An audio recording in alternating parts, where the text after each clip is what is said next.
गाय चराने वालों, भैंस चराने वालों, सुअर चराने वालों, बकरी चराने वालों, घोंघा चुनने वालों, पढ़ना लिखना सीखो। और राबड़ी जी के बनने से पहले, राबड़ी जी कब बनी है? 25 जुलाई 1997 को।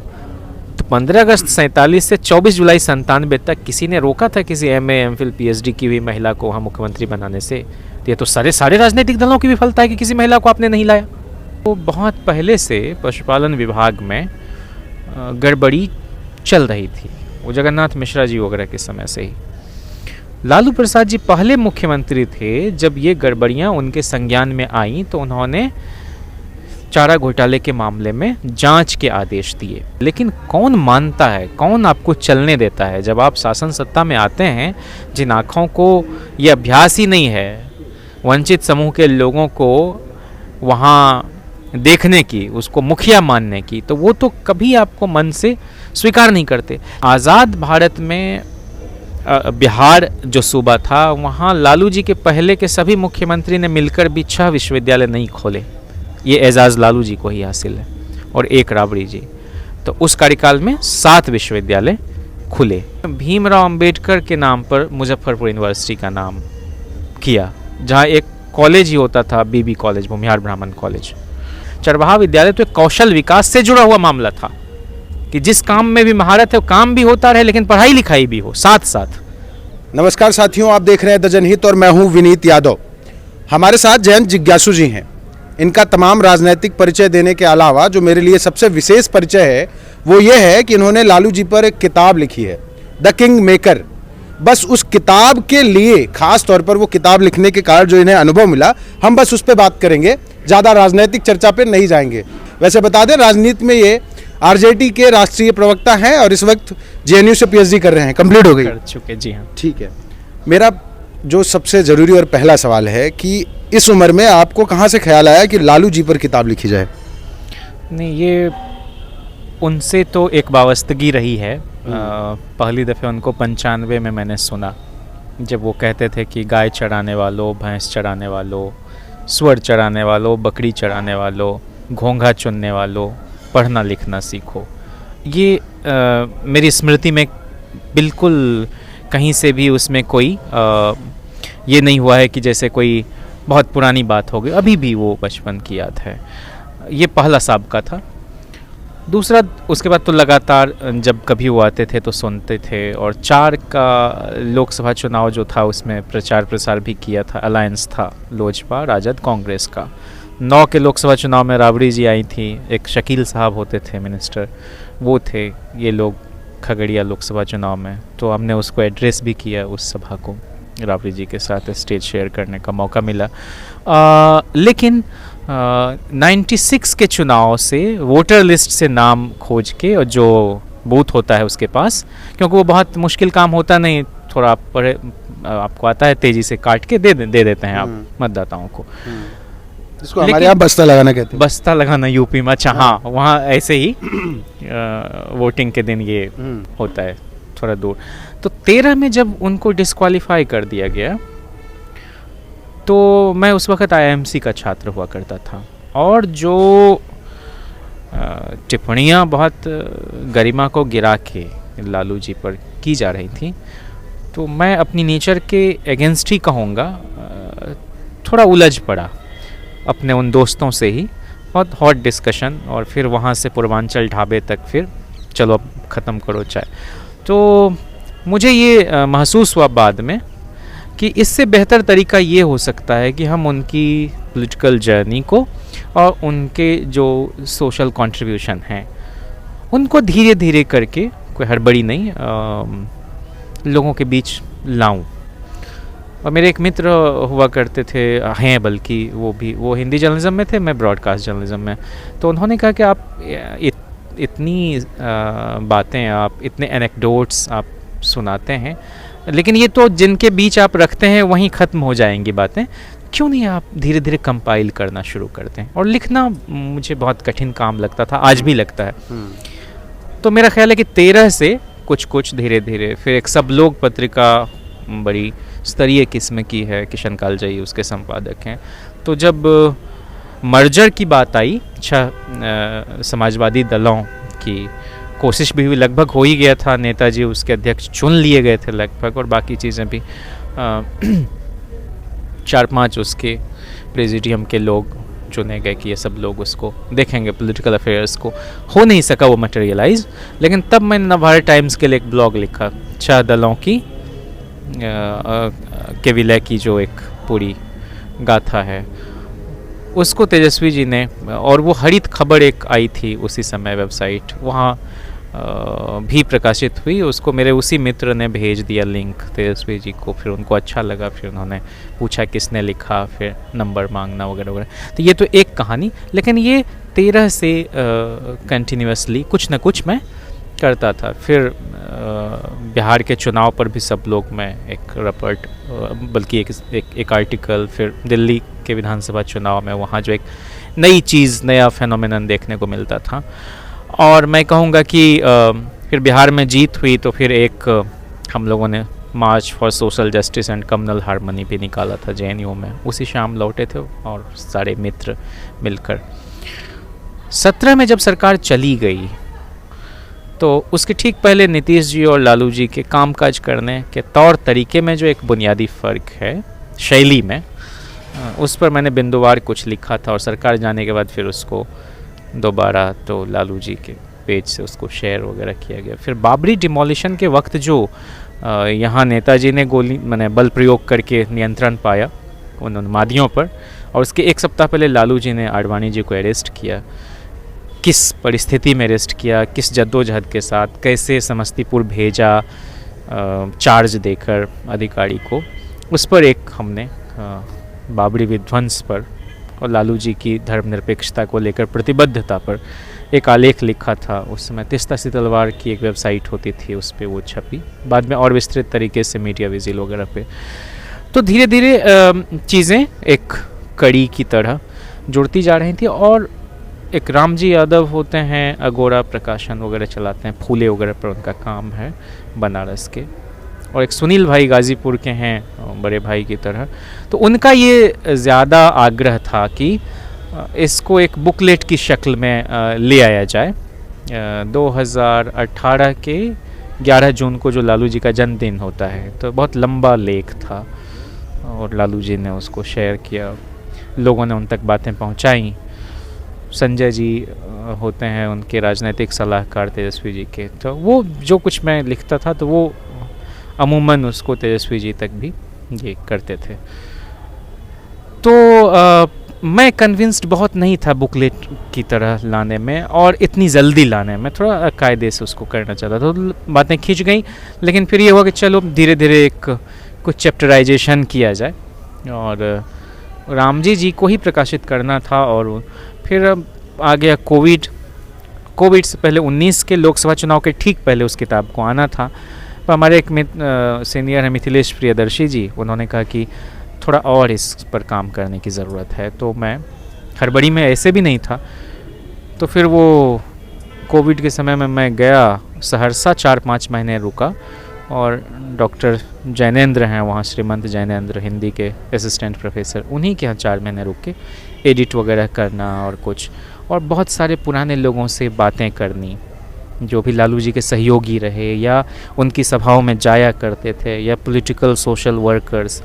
तो धीरे धीरे मैंने खुद को भी थोड़ा समृद्ध किया उन टेस्टिमनीज़ के ज़रिए, और इस तरह से लालू जी की किताब लिखने का काम थोड़ा पूरा हुआ। और बेहतर किया जा सकता, उन पर तो सैकड़ों किताबें लाने की ज़रूरत है, एक इतना लंबा। आपने अपनी बात एक शब्द से शुरू की, चरवाहा। आपने कहा ना चरवाहों की बात की, तो लालू जी की मैं एक बार उनकी आत्मकथा पढ़ रहा था जी, लिखी उन्होंने उसमें लिख रखा है कि उन्होंने चरवाहा विद्यालयों की स्थापना की थी, और उसका उद्देश्य ये था कि जो पीछे छूट गए उनको आगे लाया जाए, उनको उन्हीं के तरीके से पढ़ाया लिखाया जाए और शिक्षा से मुख्यधारा से जोड़ा जाए। आज उन विद्यालयों की क्या हालत है, और अगर वो विद्यालय बेहतर स्थिति में होते तो आज बिहार में शिक्षा की क्या स्थिति होती? वो उस वक्त चाहते थे कि जो श्रमण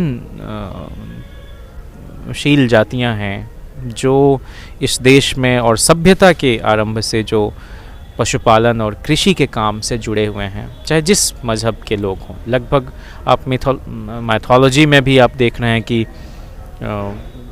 कृष्ण गाय चरा रहे हैं, बलराम हल जोत रहे हैं। तो कुल मिला के अगर राज परिवार में भी कोई पैदा हुआ है तो फिजिकल वर्क को बिनीथ डिग्निटी ना समझा जाए, उसमें श्रम करने में गर्व का अनुभव हो। एक ज़माने में नारा लगता था ना कि कमाने वाला खाएगा, लूटने वाला जाएगा, नया ज़माना आएगा। ये वामपंथी साथी भी लगाते थे और समाजवादी लोग भी। तो लालू जी को ये ख्याल आया, चूँकि बचपन में वो भी इस तरह से गाय भैंस पालने में, चराने में, पूरा परिवार ही दूध दही के कारोबार में, वो खुद बताते थे कि मेरी माँ जो है दही की टोकरी अपने सर पर रख के, और फिर मैंने कि मेहनत के पैसे से हम लोगों ने संघर्ष करके अपने आप को यहाँ पहुँचाया। ये उनका कहने का उद्देश्य होता था। और इसलिए मेहनत करने से नहीं घबराना चाहिए, उसको बहुत सम्मान के साथ जोड़ना चाहिए। तो उनको लगा जो लोग इस तरह के पेशे में हैं, क्योंकि किसान सिर्फ अकेला खेत में नहीं होता है, कृषि के काम में, किसानी के काम में पूरा परिवार इन्वॉल्व होता है। हमारी घर की माएँ बहनें, हमारे भाई, हमारे दादा, हमारे ताऊ, सब लोग, कोई उसमें कलऊ, कोई मनपियाए पहुँचाने जाता है रोटी। तब आपके खेत में जो कटनी के काम में लगे हैं वो भी। तो कहते थे कि गैया बकरी चढ़ती जाए, मुनिया बेटी पढ़ती जाए, आधी रोटी खाएंगे फिर भी स्कूल जाएंगे, जन्म दिया तो शिक्षा दो, पढ़ो या मरो।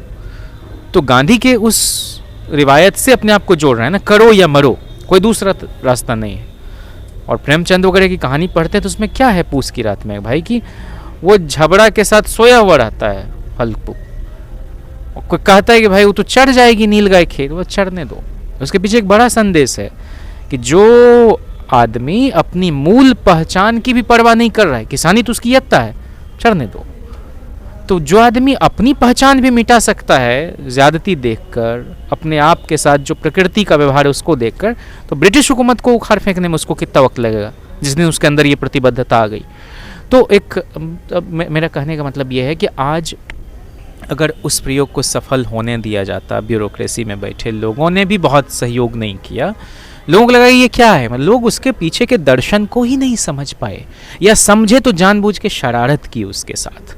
वो स्कूल तो चल रहे थे कहीं के, आपको जैसे मुंगेर विधानसभा चुनाव में मैं गया था, मतलब मुंगेर कॉन्स्टिट्यूंसी में, जहाँ माननीय तेजस्वी जी की सभा थी, वो चरवाहा विद्यालय के ग्राउंड में ही हो रहा था, या जहाँ पहला मुजफ्फरपुर ज़िले में स्थापित हुआ वहाँ भी।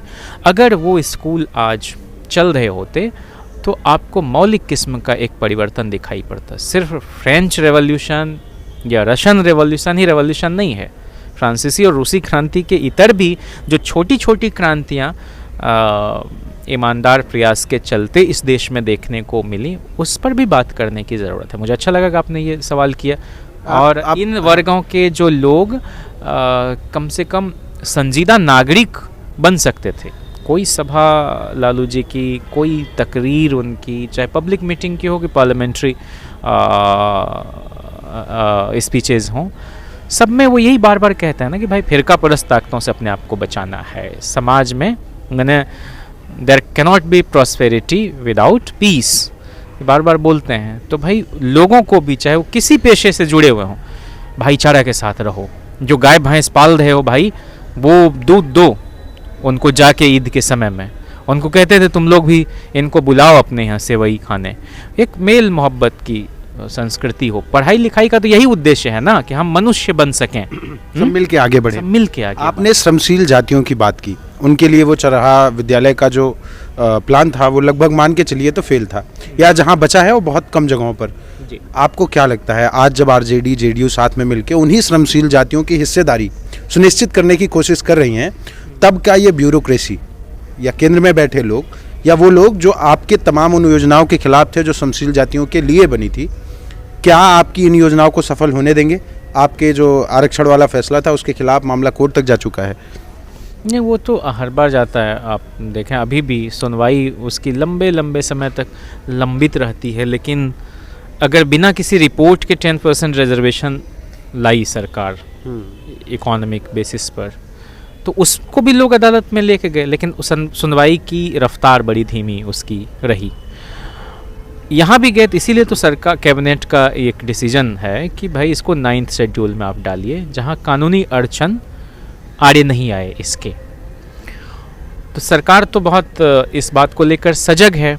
दूसरा कि आरक्षण के प्रावधानों का जब उल्लंघन होता है वो इसीलिए कि भाई डेमोक्रेसी में तो चारों खंभे मिलकर जब तक नहीं काम करते हैं तो कोई बहुत टिकाऊ बदलाव नहीं हो पाता है ससमय।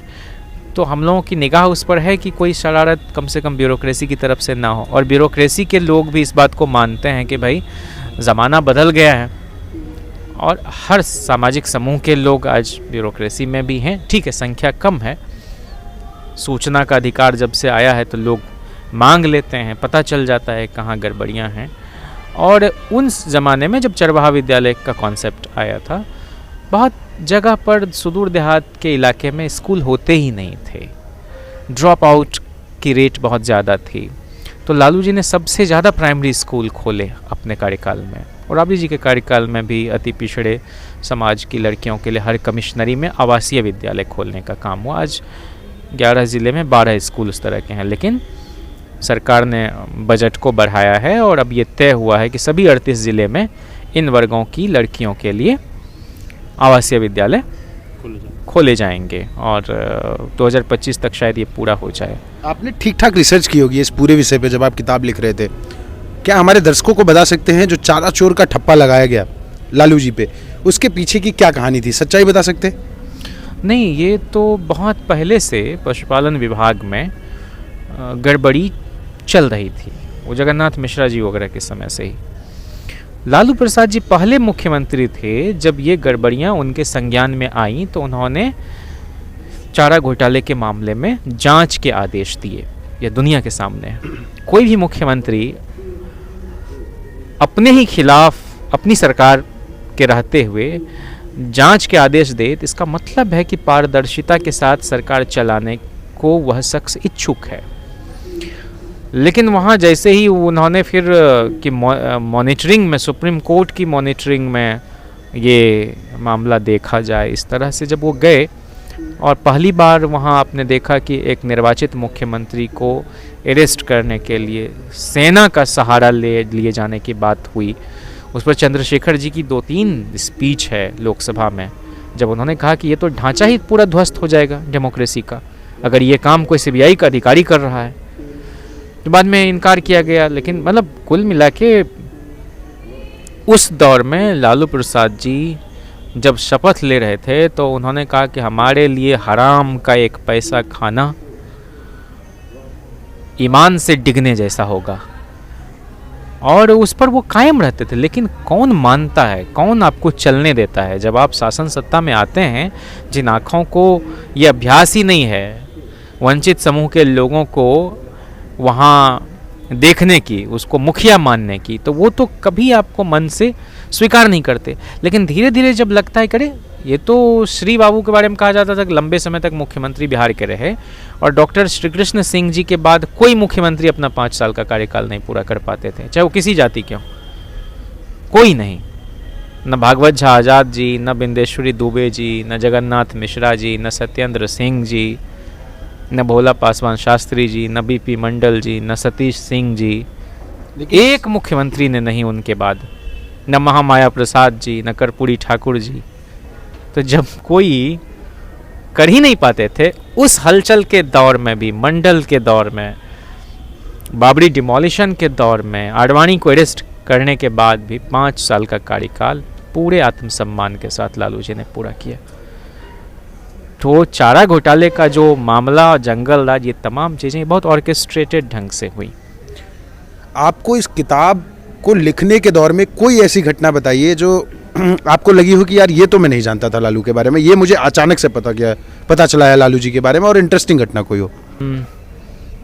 सहरसा में राबड़ी जी को उद्घाटन करना था, शिलान्यास शायद, उसी अति पिछड़े वर्ग की लड़कियों के लिए जो आवासीय विद्यालय खोला जाना था, और वो स्कूल शहर से दूर बनाया जा रहा था। राबड़ी जी ने पूछा वहाँ के पदाधिकारियों से कि आपको इतनी समझ नहीं है कि ये बच्चियाँ वहाँ रहेंगी, तो उसके बगल में हॉस्पिटल होना चाहिए, थाना होना चाहिए, शहर के आसपास होना चाहिए, आप शहर से दूर इसको खोल रहे हैं, इसका कोई मतलब है? दूसरा कि वो चूँकि जिस गांव में वो पैदा हुई वहाँ प्राथमिक विद्यालय के बाद कोई विद्यालय ही नहीं था, तो अगर वो 5वीं के बाद नहीं पढ़ सकी तो इसमें राबड़ी जी का दोष है या सिस्टम का दोष है? तो इसलिए अपना जो दर्द उन्होंने भोगा और उनके बारे में जो एक विशेषण का इस्तेमाल उनके मुख्यमंत्री बनने के बाद लोग करने लगे, तो ये दर्द उनको पता था।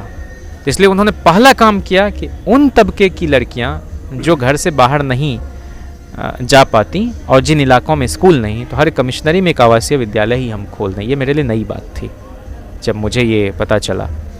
और जब गणेश जी ने ये बताया कि वो डांट के और वो नहीं आई शिलान्यास करने, फिर दोबारा शहर के आसपास जब तक उसके लिए पदाधिकारियों ने चिन्हित नहीं कर लिया कि अभी इस बिल्डिंग में चलेगा स्कूल, और अब तो खैर सब सारे आवासीय विद्यालयों के पास अपना भवन है।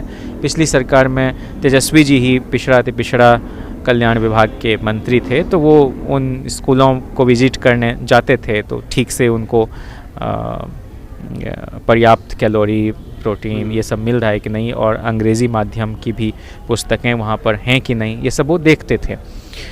दूसरी बात जो मैं कई बार इस बात को मैंने कहा कि देखिए, विकास के लिए छोटी छोटी इकाई होती है तो आसानी होती है।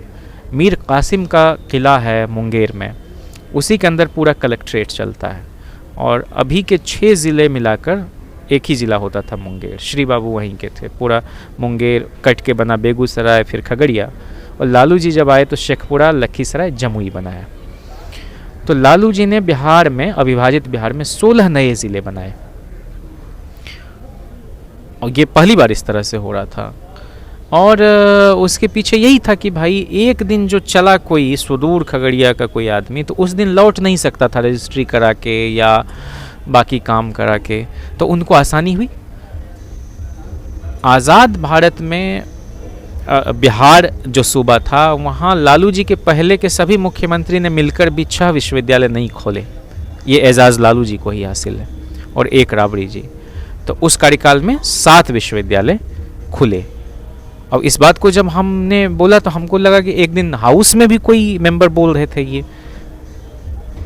और नामकरण जो था, उन्होंने भीमराव अंबेडकर के नाम पर मुजफ्फरपुर यूनिवर्सिटी का नाम किया, जहाँ एक कॉलेज ही होता था, बीबी कॉलेज, भूमिहार ब्राह्मण कॉलेज। भूपेंद्र नारायण मंडल जी सोशलिस्ट पार्टी के 2 बार अध्यक्ष रहे, डॉक्टर लोहिया और लीमेये के बाद, मधु लीमेये जी के बाद। उनके नाम पर मधेपुरा विश्वविद्यालय का नाम उन्होंने रखा। वीर कुंवर सिंह के नाम पर आरा विश्वविद्यालय का नाम रखा।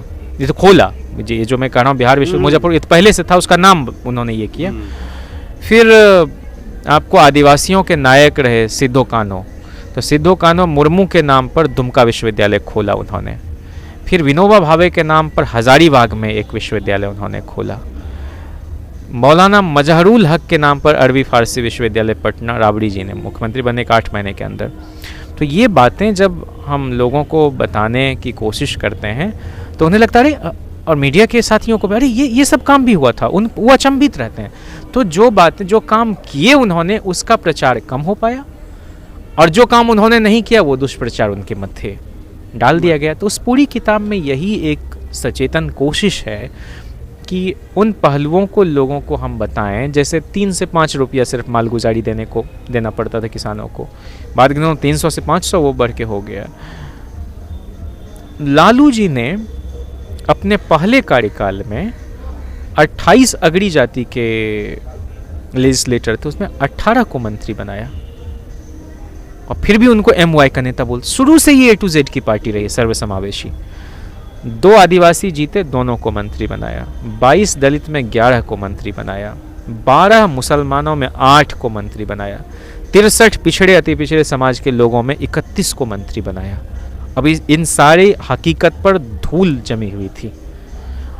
जो लोग अति पिछड़े समाज में 30-32 लोगों के नाम मैंने उसमें दिए हैं, रामदेव भंडारी जी से लेके निषाद जी, फिर कैप्टन जयनारायण निषाद, हमारे यहाँ से विद्यासागर निषाद, कितने लोग उसमें, ये भीम सिंह, फिर जो है रामकरण पाल गडरिया समाज से थे, उनको MLC बनाया। रविंद्र तांती जी, न जाने कितने लोग। पसमानदा समाज के लोगों के बीच से भी उठा के, तो जो लोग नहीं जीत पाते थे विधानसभा और लोकसभा का चुनाव, उनको राज्यसभा और विधान परिषद भेजा करते थे। ब्रह्मानंद पासवान जी, कितने लोग। और जब पार्टी बनी, माने जनता दल के समय से भी वो निर्णय करते ही थे। जब जनता दल के राष्ट्रीय अध्यक्ष वो हो गए 96 के लोकसभा चुनाव के ठीक पहले, तो प्रधानमंत्री बनाने और हटाने में उनकी भूमिका थी। जैना जी संसदीय कार्य मंत्री थे उड़ीसा से, श्रीकांत जैना जी। एक रोज बात हो रही थी बिहार निवास में, देवेंद्र प्रसाद यादव जी थे, वो food and consumer affairs minister थे, थोड़े दिन के लिए कॉमर्स मिनिस्टर भी शायद, तो देवेगौड़ा जी के समय में। तो लाल कार्ड तो उनका लाया हुआ है। आज जो कह रहे कि भाई ये क्या बोलते हैं, लाभार्थी कुछ लोगों को नहीं। और उन्होंने, मधु दंडवते साहब योजना आयोग के उपाध्यक्ष थे, उन्होंने डेटा कहा कि भाई इतने लोग अगर गरीब हैं तो हमारे लिए कोई गर्व का विषय नहीं है कि हम इन लोगों को सस्ते दर पर अनाज दे रहे हैं, बल्कि हम चाहते हैं ये नौबत ना आए, ये स्थिति बदले।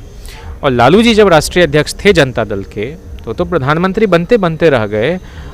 वो एक अद्भुत लोकसभा है जिसमें कि पहली बार कोई आदिवासी स्पीकर हो रहे हैं, PS संगमा साहब। पहली बार रक्षा मंत्री पिछड़े समाज के हो रहे हैं, मुलायम सिंह यादव जी। पहली बार, मतलब एक साथ में कह रहा हूँ, रेल मंत्री रामविलास पासवान जी हो रहे हैं, और दलित समाज का कोई व्यक्ति लीडर ऑफ द हाउस है। चूंकि देवेगौड़ा जी भी उस समय थे नहीं सदन में, वो तो मुख्यमंत्री थे कर्नाटक के, गुजराल साहब भी राज्यसभा से। वहाँ सैफुद्दीन सोज से लेकर, मकबूल डार से लेकर, और तस्लीमुद्दीन साहब गृह राज्य मंत्री बन रहे हैं।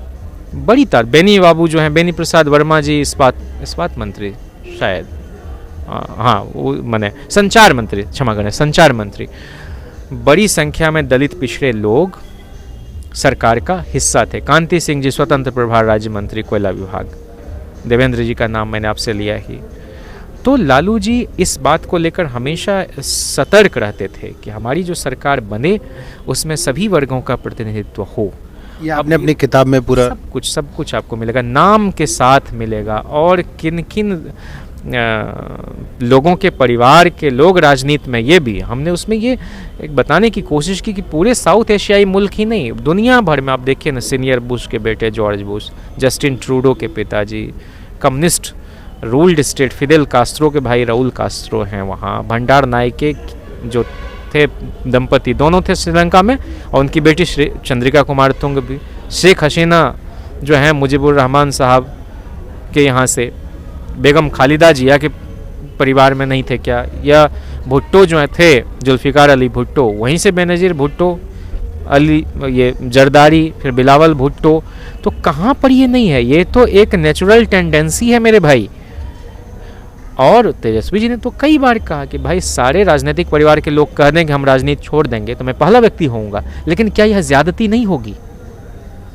चुन के तो जनता भेजती है और वो जनता हराती भी है। राबड़ी जी भी चुनाव हारी हैं, लालू जी भी चुनाव हारे हैं। तो तेजस्वी जी ने अपने काम के आधार पर अपनी कोई जगह बनाई है, इसका भी जिक्र उसमें है। और राबड़ी जी के बनने से पहले, राबड़ी जी कब बनी है? 25 जुलाई 1997 को। तो 15 अगस्त 47 से 24 जुलाई 97 तक किसी ने रोका था किसी MA MPhil PhD की हुई महिला को वहाँ मुख्यमंत्री बनाने से? तो ये तो सारे राजनीतिक दलों की विफलता है कि किसी महिला को आपने नहीं लाया। तो लालू जी को ये श्रेय क्यों नहीं जाएगा कि अच्छा, लालू जी के पक्ष में जितने विधायक थे 1995 में, उससे ज्यादा विधायकों ने समर्थन दिया फ्लोर ऑफ द हाउस पर राबड़ी जी को। तो ये आप कैसे इल्जाम लगाएंगे? और लालू जी से ज्यादा दिनों तक वो मुख्यमंत्री भी रहीं और उनके समय में भी कुछ शानदार काम हुए। दारोगा का जो विज्ञापन निकला था वो राबड़ी जी के समय में, फिर उसको लटका देता था, तो नीतीश जी के समय में फाइनली उन लोगों की बहाली हो पाई। शिक्षक 25,000 शिक्षक BPSC के जरिए नियुक्त हुए 1994 में लालू जी के समय में। तो कॉलेज सिर्फ चरवाहा विद्यालय नहीं, चरवाहा विद्यालय तो एक कौशल विकास से जुड़ा हुआ मामला था कि जिस काम में भी महारत है वो काम भी होता रहे, लेकिन पढ़ाई लिखाई भी हो साथ साथ।